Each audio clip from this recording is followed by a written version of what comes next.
Hello, my second grade friends. How are you guys doing? We are going to, I don't know if we're going to finish this today, but pretty soon we're going to finish this book. I'm going to read, actually, you know what? We only have three chapters left. So it's perfect. I'm going to read one chapter today, and then next week we will read another chapter, and then the week after, the next chapter, and then we are done with the story. Isn't that exciting? We might even read two chapters on one of the days because it looks like the chapters are really short. So let's get going with our story. So do you remember last week when we left off? Humphrey had gone home with Harry, who was always late. And do you remember what Humphrey did? He changed the clock so that it would be fast, so that his friends at the Ito household would not be late anymore. And he only not changed the clock to 5 minutes fast. But guess what he did? He did it 10 minutes fast. So that means they should never be late for anything, because you remember when Humphrey was at Harry's house, they were always late. They were late to soccer. They were leaving at 9 o'clock when the soccer game was at 9 o'clock. And they would leave like at 9:30 when church was at 9:30. So now that the clocks are fast, hopefully they will not be late. So let's see if that works, okay? So now we're on chapter 13. Brisbane versus Becker. Good news. The Itos never suspected what I had done. Oh, that's good. In fact, Mrs. Ito noticed that the clock was 10 minutes ahead of her watch. So she changed her watch. Ha ha! Even better, because now her watch is the same time as the clock. Mr. Ito did the same thing. So now they're always 10 minutes early. Well, maybe not early, just on time. Believe it or not, we got to school 5 minutes ahead of the bell. Amazing, isn't it? I was not surprised, of course. Harry, it's great to see you here on time, Mrs. Brisbane said. Mrs. Ito looked a little embarrassed. Mrs. Brisbane, I know we got off to a bad start this year, Mrs. Ito told the teacher, but I'm really going to do my best to get Harry here on time every single day. That made Mrs. Brisbane happy. I was happy too. I just hope nobody ever changes the clock again, except for me. I couldn't wait until recess to tell Og about my adventures, but first, something even more important was going on. The students started their new jobs as Brisbane's buddies. Here's hoping my plan works, I told Og. Rolling Rosie and forgetful Phoebe went to work right away collecting the homework assignments. The two girls put their homework in first. Yes, Phoebe had actually remembered this time. As I was hoping, she probably figured out it would look really bad for a homework collector to forget her own assignment. Oh, Humphrey was really smart there. He gave that job to Phoebe. She had to collect homework, so she had to make sure that she had her homework to turn in. Because if she didn't, the homework collector not having homework would not be good. That was very smart of Humphrey. Thomas never went anywhere without his class log, which he wrote in a lot. Mrs. Brisbane kept helpful Holly happy. Holly took attendance and carried the report to the office. Later, Mrs. Brisbane asked Holly to tidy up the little library in the back of the room and water her plants. I think Holly finally got to be as helpful as she wished. Hurry up, Harry, and slow down, Simon, were excellent door and line monitors. When it was time for recess, Simon opened the door and Harry led the students down the hall. He could not dawdle if he was first in line. Remember, Harry's always last in line and he would always stay behind and look at things. Now that he's first in line, he can't stop and look at things because he's got whole class behind him. Then Simon closed the door and made sure there were no stragglers at the end of the line, so there was no way for him to race ahead of everyone. Oh, that's also another smart thing that Humphrey did. After lunch, there were free time for Tall Paul and Small Paul to work on the bulletin board. This was the pair I was most interested in, since they had never actually talked to each other before. It was a little hard for me to see what they were doing. I was in my hamster ball while Mrs. Brisbane watched Just Joey clean up my cage. Once she got him started, she moved over to Og's tank to teach Be Careful Kelsey how to take care of him. I hope she's careful with you, Og, I squeaked, knowing that Joey would not be able to understand me. Boing, boing, Og twanged cheerfully. While Joey was working, he talked to me. I can't believe it, Humphrey. I got the best job of all. Good things hardly ever happen to me, he said. I had never seen Joey so happy. As he put me back in my cage, he said, It's just like having Giggles back. I can hardly wait until you come home with me. Me either, I squeaked, before I remembered Joey had that frisbee-catching dog. Then I climbed up to the top of my cage to get a better look at the two paws. They were taking down papers and little thumbtacks that were still on the bulletin board. Tall Paw handled the top part of the board, while Small Paw handled the bottom part. They weren't talking to each other, but at least they were working together. Oh, that sounds nice. That's a good start. Near the end of the day, Mrs. Brisbane called Holly up to her desk and told her that she was doing a wonderful job. I was thinking, Holly, being my assistant takes up a lot of time. Maybe it would make sense for Phoebe to be Rosie's assistant, she suggested. After all, they are homework collectors together. Helpful Holly looked relieved. Oh, I think that's a great idea, she said. If it's okay with Rosie. I'll ask her, Mrs. Brisbane said.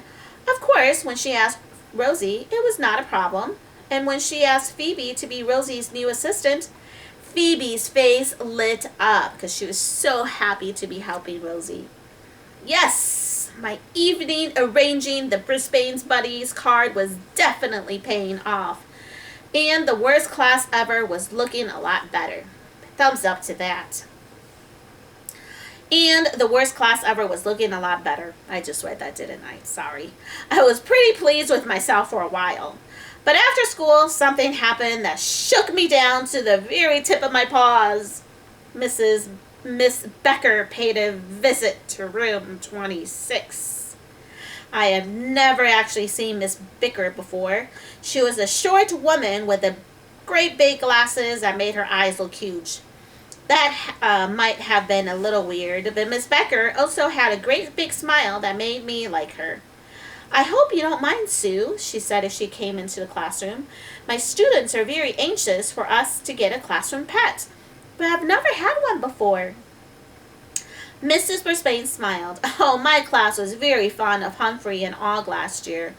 Oh, I know. That's all I ever hear about. Humphrey this and Humphrey that and Og this and Og that. That's just about all they talk about, Miss Becker explained. But I don't know. I never even had a pet as a child. Why don't you come over and meet them, Mrs. Brisbane suggested. My heart sank to the bottom of my toes. Was Mrs. Brisbane really going to give one or maybe both of us away? Oh, no. I wasn't really interested in being a hamster last year. I wasn't interested in having a hamster last year, Mrs. Brisbane said. I remember that well. Then Mrs. Mack brought Humphrey in while I was gone, she continued. He added a lot to the classroom, so when Angie Loomis needed to get Og out of her classroom, I was happy to take him. It's funny because sometimes I think they've actually become friends. And isn't that true? Humphrey and Og are very good friends. Sometimes Og and I are friends like all the time. But do you have to, touch them? Oh, that's the best part, isn't it? Miss Becker said her big smile had disappeared. Sure I do, but I don't mind, Mrs. Brisbane said. Miss Becker leaned in close to my cage, so close that her eye seemed gigantic. They say Humphrey does many cute things, she said, her voice quivering a little. Mrs. Brisbane chuckled. I should say so. Show her, Humphrey. I have never been shy about showing off my great gymnastic abilities. After all, it seems to please humans to watch me leaping, spinning, rolling, and climbing and hear me say, squeak, squeak, squeak. But I was a little nervous about showing off so much that Miss Becker would want to move me to room 18. especially since she didn't even want to touch me. But I always try to do what Miss Brisbane asked. So, with a heavy heart, I hopped on my wheel and I began to spin. Oh my! Miss Becker's eyes grew even bigger. He's certainly active. She didn't sound too pleased about that, so I decided to be a little more active. I jumped off the wheel and climbed up to my tree branch as fast as my little legs could carry me. When I got up to the top, I leaped onto the side of the cage.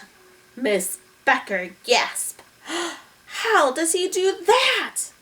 Oh, he's a very clever guy, that Humphrey, Mrs. Brisbane said proudly. But Og is no slouch either, she said.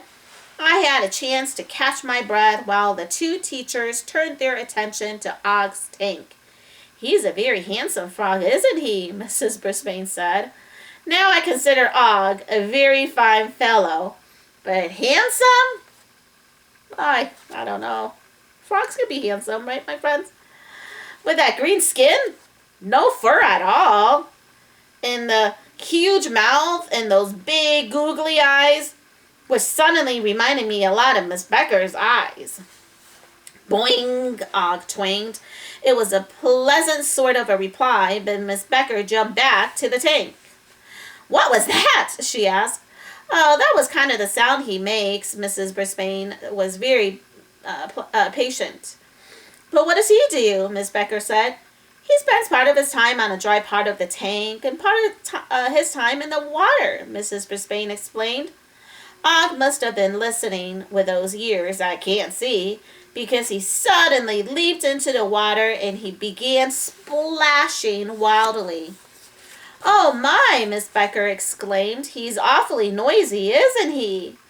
I had it then. We had been very polite to Miss Becker, but she certainly wasn't polite to us. Not as noisy as you are, I squeaked. Miss Becker looked back and forth between Og and me. How do you manage it all? She asked. Oh, the children do most of the work, Miss Brisbane said, though I do enjoy bringing them home when I can. I think the point is something Miss Mack told me when she brought Humphrey to room 26. You can learn a lot about yourself by taking care of another species. That's proved to be very true. Like, don't you learn a lot when you take care of your animal? Like learning responsibilities, that you have to feed the food, you have to maybe brush the fur, brush their teeth, take them outside for walks. Those are a lot of things. And you also have to learn to be patient. Those are all very good things to learn when you have a pet. Miss Becker stared at Og and me for a while before she spoke again. I don't know what to say.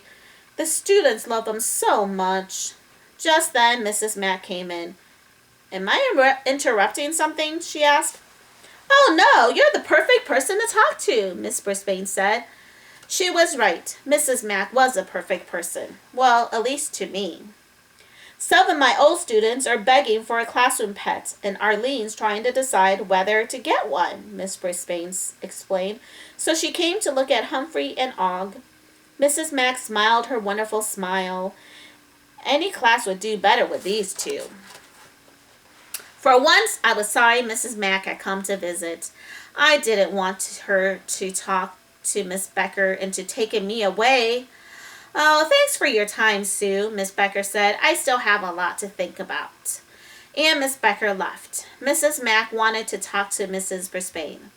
It's great to see my students learning to read, she said, but some of them are having a hard time, and I want them to see how much fun books can be.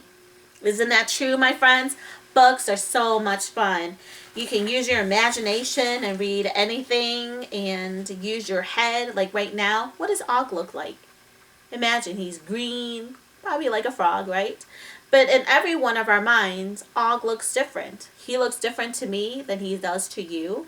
So use your imagination when you read your books, chapter books with no pictures. You can close your eyes and imagine what those places look like. And you can read about different places in different parts of the world. I love reading books. Okay, so here we are. Where were we now? Reading can be fun. Okay, here we go. That gives me an idea. We could work together. She glanced back at the clock. I've got to go now. I'll give you a call tonight and we will talk. Just before Mrs. Mack left, she bent down so she was eye level with my cage and Og's cage. Maybe my students need a classroom pet too, she said. Suddenly, I had a sinking feeling that both Og and I would be leaving room 26. Because he's thinking, oh no, what if Mrs. Mack wants to take me back and now Miss Becker is looking for a pet? Oh no, they're going to take me away from Miss Brisbane. I don't think that's going to happen though. We'll see. When Aldo came in to clean the room that night, it was clear right away that he was still upset. Richie called me and said he thinks one of you is coming to Miss Becker's class, he said. I don't think that's a good idea. Me either, I squeaked loudly. Boing, boing, boing, Og agreed. Of course, those kids love you, he said, calming down as he swept the floor. But the new kids need you too. Well, that was true. Just about everybody seemed to be needing a helpful hamster. Later that night, after Aldo left and Og was quiet, I slipped my little notebook out from its hiding place and started a couple of lists. Here's list number 1. Reasons to stay in room 26. That's with his current class right now with Miss Brisbane. Reason 1 is Miss Brisbane relies on me. She depends on him. I think that's true. Number 2, the new students have a lot of problems and need help. That is true too. And 3, to stay with Og, I hope. Oh, he doesn't want to leave Og. That is a great reason. You don't want to leave your friends, do you? Reasons for me to move to room 18. So here's reason for him, Humphrey, to move to a different room. 1, to be with my old friends, Richie, Heidi, Gail, Kirk, Tabitha, and AJ. And 2, to teach Miss Becker about pets. Oh, maybe true. That's where his new class, where his friends from last year are. They're in Miss Becker's class, so he gets to see them. But the bad thing is, he would miss his current friends and also Og. Then reasons for Og to move to room 18. So instead of him moving, he's saying maybe Og could move to the new classroom. To be with his old friends, Richie, Heidi, Gail, Kirk, Tabitha, and AJ. And also to teach Miss Becker about pets. I stared at those lists for hours and hours and hours, but I couldn't decide which would be the best choice for me. In the end, I would not make a decision anyway, but just before I tucked my notebook away from the night, I worked on my poem. Autumn, oh autumn, the golden leaves are blowing. Autumn, oh autumn, I don't know where I'm going. Humphrey's Rules of School. Make sure you do your part to make your classroom a better place. Oh, isn't that true, my friends?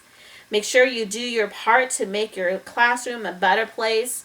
Don't you guys all have jobs in your classroom, like cleaning up and putting things away? And because you guys do such a good job with that, you make your classroom your own. That is so true. I like that rule.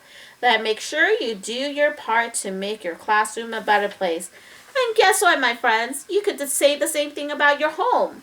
That you can do your part to make your home a better place.